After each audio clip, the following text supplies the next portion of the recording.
दोस्तों, सामयिकी के इस अंक में आप सभी साथियों का बहुत बहुत स्वागत है। और वर्कर्स सोशलिस्ट टीवी के लिए आपके साथ मैं हूं राजेश त्यागी। हम लोग आज एक महत्वपूर्ण अंतर्राष्ट्रीय विषय पर चर्चा करने वाले हैं और ये विषय है हिंद प्रशांत महासागर में जर्मन युद्धपोत की घुसपैठ और उससे पैदा हुआ युद्ध का बड़ा खतरा। युद्धपोत बेयर्न बवारिया जर्मन सैन्यवाद की वापसी का संकेत दे रहा है। युद्धपोत बेयर्न बवारिया ये जर्मनी के सबसे बड़े युद्धपोतों में से एक है और ये इस समय नाटो युद्धाभ्यास में भाग लेने के लिए जो पतझड़ के मौसम में होने वाला है उसमें भाग लेने के लिए एक बहुत लंबी यात्रा पर एक तरह से पूरे दुनिया भर के समुद्रों में चक्कर काटते हुए ये वहाँ पहुँचेगा। और ये 30,000 किलोमीटर से लंबी यात्रा है। 7 महीने का इसका ये पूरी यात्रा है। 7 महीने का चक्कर काटते हुए ये 30,000 किलोमीटर की यात्रा तय करके नाटो युद्धाभ्यास में जाकर भाग लेगा। और ये जो यात्रा है ये वास्तव में एक युद्ध उद्देश्य से जो है प्रेरित है। युद्ध उद्देश्य से प्रेरित है और इस समय भूमध्य सागर में से होते हुए, अगर मैं इसके रूट की बात करूं इस जहाज़ के, तो ये भूमध्य सागर से होते हुए जिब्राल्टर की खाड़ी और उत्तर पूर्व अटलांटिक से गुजरने से भी पहले, ये बाद में यात्रा तय करेगा, उससे गुजरने से पहले ये उत्तरी सागर और इंग्लिश चैनल से होकर गुजरेगा। तो ये एक लंबी यात्रा है इसकी जो युद्ध उद्देश्यों से पूरी तरह से प्रेरित है। और यहाँ से इंग्लिश चैनल से गुजरते हुए ये लगातार स्वेज नहर और लाल सागर से होकर गुजरेगा और हिंद महासागर और पश्चिमी प्रशांत में जाकर, वेस्टर्न पैसिफिक में जाकर इसकी ये यात्रा जो है ये ख़त्म होगी, जो पतझड़ के मौसम में ख़त्म होगी। और पश्चिमी प्रशांत में जाकर जो है ये वहाँ नाटो की जो एक्सरसाइजेज हैं, युद्धाभ्यास हैं, उनके अंदर भाग लेगा। और इस पूरी यात्रा का जो सबसे ख़तरनाक पहलू है वो है इसकी वापसी में ये सबसे विस्फोटक यात्रा करेगा जो दक्षिणी चीन सागर और मलक्का की खाड़ी से होकर ये गुजरेगा। ये जो दक्षिणी चीन सागर से इसका गुजरना है, इसके लिए चीन से कोई अनुमति नहीं ली गई है, पहले से कोई परमिशन नहीं ली गई है। हो सकता है बाद में ली जाए, लेकिन अभी तक चीन को इसके बारे में ना सूचित किया गया, ना उससे कोई परमिशन ली गई है, जिसका मतलब है कि ये चीन के लिए एक चुनौती प्रस्तुत करेगा।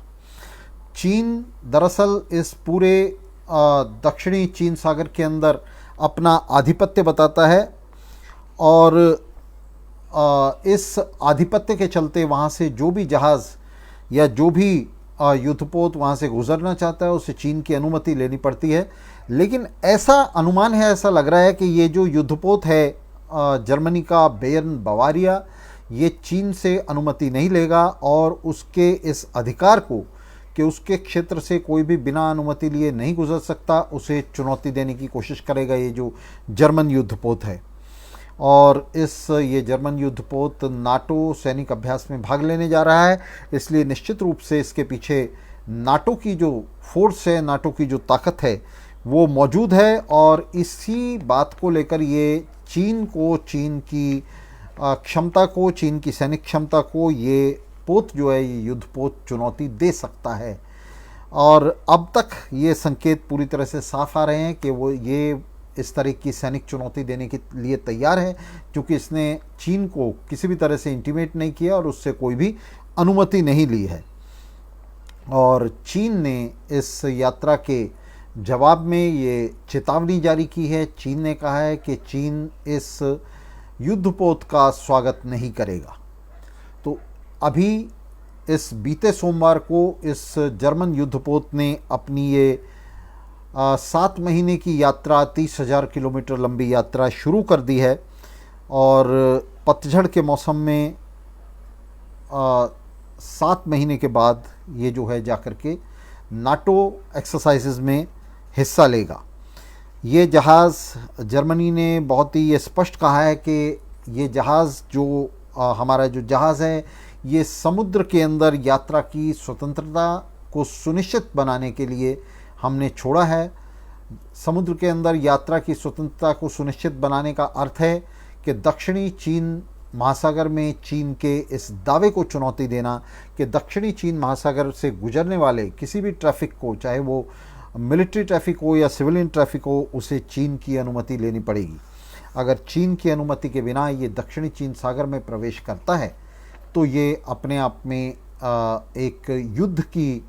विभीषिका को वहाँ भड़का सकता है। चीन इसके ऊपर हमला कर सकता है और जिससे युद्ध शुरू हो सकता है। हालांकि अब तक जितने अमेरिकी जहाज़ इस क्षेत्र में जिन्होंने प्रवेश करने की कोशिश की है उनके ठीक विपरीत ये जो जहाज़ है इसने अपना तय रास्ता बताया है और इस तय रास्ते पर ये चलेगा जिसके अंदर ये लगभग आप समझिए कि जापान, फिलीपींस और ताइवान के तटों से होकर गुजरेगा, लेकिन किसी भी तरह से जो चीन के नियंत्रण वाला क्षेत्र है, जो उसकी सीमा रेखा है, उसमें ये घुसपैठ करेगा या नहीं करेगा इसकी बात अभी इसने नहीं की है। और इसका जो यात्रा का जो पाथ है, इसका जो रास्ता है यात्रा का, वो इसने अभी तक इससे बाहर रखा है। जापान, ताइवान और फिलीपींस के तटों पर ये भारी आबादी वाले तटों पर ये मिसाइलें तैनात करेगा। इन मिसाइलों का निशाना निश्चित रूप से चीन है, जापान, ताइवान और फिलीपींस के तटों पर। और ये जो तट हैं ये इनके ऊपर जो भारी आबादी के क्षेत्र हैं जिन पर भारी नागरिक आबादी है, और इन क्षेत्रों में इस तरह की मिसाइलें जो हैं, ये युद्धपोत जो है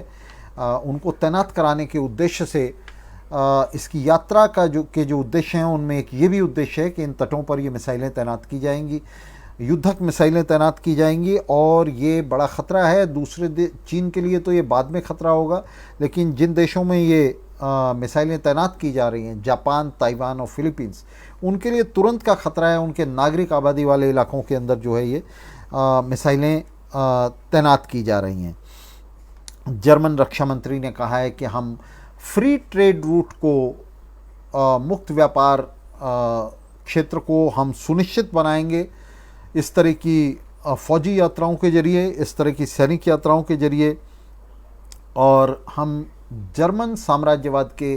हितों को, उसके अधिकारों को सुरक्षित रखने के लिए कुछ भी उठा नहीं रखेंगे, मतलब हम हर संभव प्रयास करेंगे, ये जर्मन रक्षा मंत्री ने कहा है। और ये जो उनका ललकारा है ये वास्तव में चीन को सीधी चुनौती है, बल्कि एक तरह से चीन पर हमला है। ये जिस फ्री ट्रेड जोन की बात कर रहे हैं, जिस मुक्त व्यापार क्षेत्र की बात कर रहे हैं, वो दरअसल दक्षिणी चीन सागर के अंदर, साउथ चाइना सी के अंदर चीन के दावों को चुनौती देता है। और हिंद प्रशांत क्षेत्र के अंदर ये जो चीन के दावे हैं, अगर इन्हें चुनौती दी जाती है तो निश्चित रूप से चीन जो है इसका मुकाबला करेगा, वो रिटेलिएट करेगा, और जिससे युद्ध की आग जो है वो यहाँ भड़कने की बड़ी संभावना है। इसके बीच में जर्मन विदेश मंत्रालय ने 2020 में जो रणनीतिक योजना या स्ट्रेटजिक पेपर कहें निकाला था, उसके अंदर पहले ही कहा गया था कि इस पूरे क्षेत्र में जर्मन हितों को सुरक्षित रखा जाएगा। साउथ चाइना सी से लेकर हिमालय के क्षेत्र तक जर्मनी अपना दावा कर रहा है, और जर्मनी यहाँ एक इलाकाई सुपर पावर बनने के लिए अपने दावे को आगे बढ़ा रहा है, जिसमें चीन उसे एक बड़ी चुनौती दिखाई दे रहा है। और वो चीन को इसके अंदर जो है चेतावनी देना चाहता है, अपना जहाज़ भेज करके, ये फौजी जहाज़ भेज करके वो उसे चुनौती देना चाहता है, चेतावनी देना चाहता है। दोस्तों, जर्मनी ने जुलाई 27, 1990 को बॉक्सर विद्रोह का दमन करने के लिए, चीन में बॉक्सर विद्रोह का दमन करने के लिए जो मल्टीनेशनल सेनाएं गई थी, जो कई साम्राज्यवादी देशों की सेनाएं वहाँ पहुँची थी, जर्मनी उसका हिस्सा था। और जुलाई 27, 1900 को जर्मन सम्राट विलेम द्वितीय ने जो है एक भाषण दिया था, और उस भाषण में उन्होंने जो बाकी साम्राज्यवादी शक्ति हैं उन्हें एक तरह से परोक्ष चेतावनी देते हुए, परोक्ष चुनौती देते हुए उसी तरह की बातें कही थी जैसी बातें अभी जर्मन रक्षा मंत्री ने कही हैं। इस पूरे क्षेत्र में उन्होंने अपने दावे को फिर से पुनर्स्थापित करने की कोशिश की है। और ये जो 1900 में ये दावा किया था विलेम द्वितीय ने, सम्राट विलेम द्वितीय ने, इस दावे के तहत 14 साल के अंदर, 14 साल के बाद ही वहाँ एक बड़ी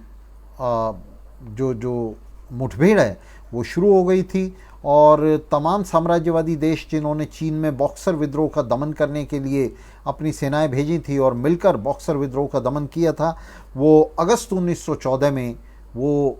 जो साम्राज्यवादी देश हैं वो आपस में भिड़ गए थे,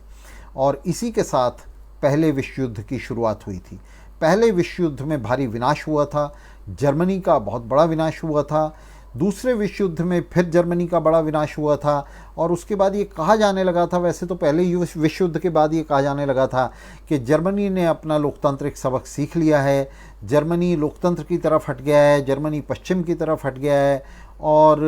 जर्मनी अब जो है किसी तरह के युद्ध के अंदर हिस्सा नहीं लेगा, और जर्मनी अपनी युद्ध नीति को छोड़ देगा, जर्मनी युद्ध नीति से पीछे हट जाएगा। लेकिन ऐसा लग रहा है, ऐसा दिखाई दे रहा है बहुत ही स्पष्ट रूप से कि जर्मनी ने ये एक होक्स था, एक झूठी बात थी कि जर्मनी ने किसी तरह का सबक लिया है। जर्मनी ने किसी तरह का सबक नहीं लिया है, बल्कि पहले और दूसरे विश्व युद्ध से भी कोई सबक नहीं लिया है, बल्कि इसके ठीक विपरीत जर्मनी का जो सैन्यवाद है, जिसने पहले विश्व युद्ध और दूसरे विश्व युद्ध की आग को भड़काया था, वो जर्मन सैन्यवाद एक बार फिर से अपना जहरीलापन जो है वो उठा रहा है, और पूरी दुनिया के अंदर, विशेष रूप से भूमध्य सागर में, प्रशांत महासागर में, हिंद महासागर में, इस पूरे इलाके के अंदर जर्मन सैन्यवाद अपने दावे को आगे बढ़ा रहा है। और इस जर्मन सैन्यवाद के पीछे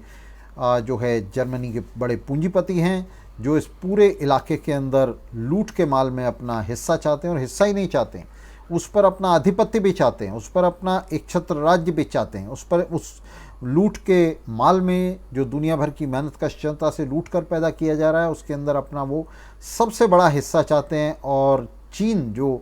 एक इलाकाई ताकत के तौर पे, एक क्षेत्रीय ताकत के तौर पर, वो भी अपना एक साम्राज्यवादी शक्ति होने के नाते अपना दावा आगे बढ़ा रहा है। तो उसको चुनौती देने के लिए ये जो यूरोप की जो साम्राज्यवादी शक्तियां हैं, जिनमें जर्मनी प्रमुख है, तो वो सामने आ रही है, और जर्मनी चीन के खिलाफ सीधे कन्फ्रंटेशन में, मुठभेड़ में उतरकर बाकी जो यूरोपीय शक्तियां हैं उनके दावों को भी दरअसल परोक्ष रूप से खारिज कर देना चाहता है। और ये जो मुठभेड़ है जिसकी तरफ जर्मनी अभी बढ़ रहा है, ये चीन के साथ तो मुठभेड़ है ही जो हमें साफ दिखाई दे रही है, लेकिन ये जर्मनी के जो नाटो सहयोगी हैं, ये वास्तव में उनको भी चेतावनी है, उनको चेतावनी है। जर्मनी ये दिखाना चाह रहा है कि देखिए, चीन से मैं निपट सकता हूँ, चीन को मैं चुनौती दे सकता हूँ, और इसलिए आप सब मेरे पीछे लामबंद हो जाओ। और इस तरह से जर्मनी जो है इस नाटो संगठन का भी एक तरह से नेतृत्व अपने हाथ में, दादागिरी के जरिए नेतृत्व अपने हाथ में लेने की कोशिश कर रहा है। और इससे न सिर्फ चीन और जर्मनी के बीच में एक तनातनी का माहौल है, एक युद्ध का खतरा पैदा हो रहा है, बल्कि जर्मनी और नाटो की जो शक्तियां हैं उनके बीच में भी उसी तरह से युद्ध का खतरा पैदा हो सकता है, जिस तरह का खतरा पहली वर्ल्ड वॉर, जो प्रथम विश्व युद्ध है, उसकी दहलीज पर हुआ था। तो ये शक्तियां आपस में भी एक दूसरे से आपस में भिड़ सकती हैं, चीन से भिड़ते भिड़ते ये आपस में भिड़ सकती हैं, और इस तरह से जो लपटें हैं तीसरे विश्व युद्ध की, वो उठ सकती हैं। जर्मनी के अंदर इस समय कोविड से दसियों हजार मौतें हुई हैं, बड़े पैमाने पर जर्मनी प्रभावित हुआ है, लेकिन इस सब की तरफ न देखते हुए, इस सब से पूरी तरह से पीठ फेरे हुए, इस सब से बेखबर जर्मनी के जो शासक हैं, वो अपनी जो हिंसक ताकत है, अपनी जो फौजी ताकत है, सैनिक ताकत है, उसे बढ़ाने और युद्ध की विभीषिका को भड़काने में जो है वो हिस्सा ले रहे हैं। अभी जर्मनी जिन 4 युद्धपोतों को बनाने की कोशिश कर रहा है, इसी तरह के जिस तरह का हमने आपको बताया कि युद्धपोत बेयर्न बावेरिया जो है वो सामने आ रहा है, उसी तरह के 4 युद्धपोत, 4 बड़े युद्धपोत जर्मनी जो है वो बनाने की कोशिश कर रहा है, जिनका कुल खर्च लगभग सवा पाँच बिलियन डॉलर से ज़्यादा है। तो ये बहुत बड़ा खर्च है जिसको जर्मन सरकार ऐसे ही नहीं कर रही है, बल्कि वो जानती है कि एक वास्तविक युद्ध जो है वो लगातार पास आता जा रहा है, और उस युद्ध के पास आने से जर्मनी को जो खतरा हो सकता है, और जर्मनी के जो एक तो उससे निपटने के लिए, उस खतरे से निपटने के लिए, और दूसरे जर्मनी के जो हित हैं, जो आर्थिक और वित्तीय हित हैं उसको प्रशांत और हिंद महासागर क्षेत्र में आगे बढ़ाने के लिए जर्मनी इस युद्धपोत का इस्तेमाल कर रहा है, और इस तरह के 4 युद्धपोत और वो बनाने की तैयारी कर रहा है। ये जो प्रोजेक्ट है जर्मनी का, जिसमें वो इन 4 युद्धपोतों को, इतने बड़े युद्धपोतों को बनाने की तैयारी कर रहा है, हमने आपको बताया कि ये जो युद्धपोत बेयर्न है, ये जर्मनी के सबसे बड़े युद्धपोतों में से एक है, और इसे बनाने की ये जो कोशिश है, इस जैसे 4 युद्धपोत तैयार करने की कोशिश है, ये द्वितीय विश्व युद्ध के बाद जर्मनी की अब तक की सबसे बड़ी कोशिश है। ये सबसे बड़ा प्रोजेक्ट है उसका, जिस पर जर्मनी जो है काम कर रहा है, और इस प्रोजेक्ट का जो परिणाम है वो न सिर्फ एशिया के लिए, न सिर्फ हिंद और प्रशांत क्षेत्रों के लिए, भूमध्य सागर क्षेत्र के लिए, लाल सागर क्षेत्र के लिए ख़तरनाक निकलने वाला है, बल्कि खुद यूरोप के लिए इसके परिणाम बहुत ही बुरे हो सकते हैं। अगर ये यूरोपीय ताकतें जो आज एकजुट होकर चीन के खिलाफ मोर्चा बांध रही हैं, अगर ये उसी तरह से आपस में भिड़ जाती हैं जैसे ये 1914 में भिड़ी थी, चीन में बॉक्सर विद्रोह का दमन करने के बाद जिस तरह से ये सेनाएं आपस में भिड़ी थी, अगर उसी तरह से भिड़ जाती हैं तो फिर युद्ध का अखाड़ा जो है वो हिंद महासागर में या प्रशांत महासागर में या हिंद प्रशांत क्षेत्र में, भूमध्य सागर में या लाल सागर क्षेत्र में ना बनकर तब ये अखाड़ा जो है यूरोप के अंदर बन सकता है, और इससे बड़े पैमाने पर, बहुत बड़े पैमाने पर खुद यूरोप का विनाश हो सकता है।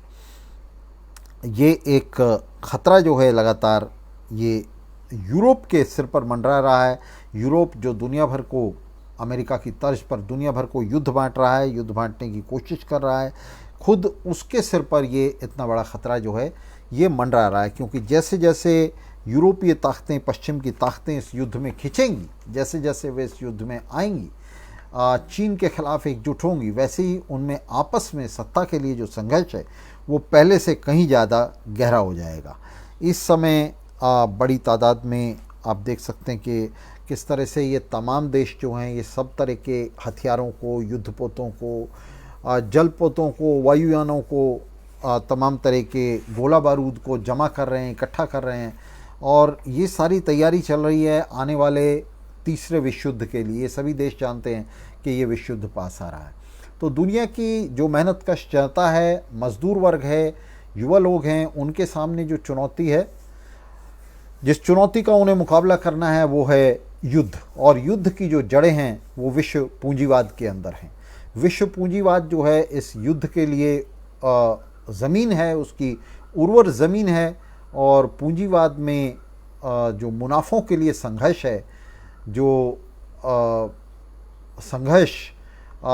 हमेशा शांतिपूर्ण ही नहीं होता है, बल्कि ज़्यादातर वो अशांतिपूर्ण होता है, ज़्यादातर उसमें कलह होती है, युद्ध होता है, हिंसा और मारामारी होती है। तो ये जो संघर्ष है